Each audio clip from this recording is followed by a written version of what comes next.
Receiving life-changing news can be extremely hard. For some, it may take a toll on their personality forever.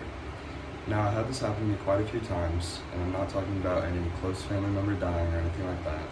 Rather, I'm talking about moving to a completely different area, sometimes even a completely different country.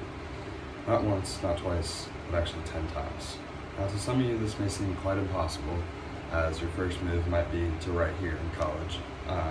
And I guarantee my attitude towards it wasn't the best at first either, but it got easier. I started to learn and develop, and I created and received the traits of resilience, outgoing, and optimism because of this. Many factors created resilience in me. Now, moves are hard for everyone, but with the proper mindset, I think it makes it a lot easier. The definition of resilience is the ability to recover from difficulties or toughness. For example, recover from a life-changing event such as moving within a reasonable amount of time. Now, this is hard at first, but it got better with my 10 times experience. Baseball also helped me become a little bit more resilient, as every single time I moved, I had to prove myself to a new team, a new coach, and work even harder than I did at my last, wherever I lived last, so that I could make the team or get on the starting roster. Now, there's many factors that helped me become extremely outgoing. I was never antisocial as a kid, but my parents always tell me that I've had signs of being outgoing since I was a toddler. For example, when I was about 6 years old, I was on a plane. I don't remember where we were flying to, but I was just with my mom, and I sat next to some random middle-aged guy the whole time, and she always tells me that I just sat there and had a conversation with him the entire time.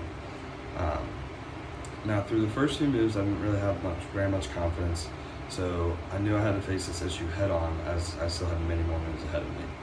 So in order to do that, I broke it down into 2 steps.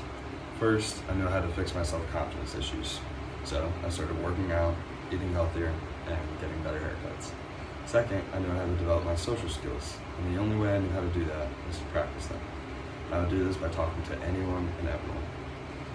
Those 2 combined gave me much more confidence and led to me becoming much more outgoing. Now, I think the most important trait I developed was becoming an extreme optimist. Early on, I was very pessimistic towards the moves and pessimistic towards everything in general. But sometime over all the moves, I took a 180-degree turn and became extremely optimistic about everything. Now, I believe optimism is a choice, but I also believe it's something that needs to be taught to us as we're younger. The person that taught that to me was definitely my mom. I consider her to be probably my biggest influence. When I was little, she had a couple of sayings that had huge influences on me as a kid. For instance, make somebody's day, or everything happens for a reason. Now, I think it's my most important trait for 2 reasons. First, whenever I'm around groups, I tend to be the most optimistic person. And whenever I'm the most optimistic person in the room, or in the group, I tend to give everybody else a little bit more of a sense of optimism as well. Second, it keeps me from getting in bad moods, because if I always think positive, I have no reason to be in a bad mood. Now, to wrap things up, most people think that moving around sucked, especially when it's 10 times. But for me, I actually think it's the best thing that ever happened to me. I built resilience, optimism, and an extremely outgoing personality. Now, no matter what you're going through, just remember that your mindset determines your happiness in the end. Thank you.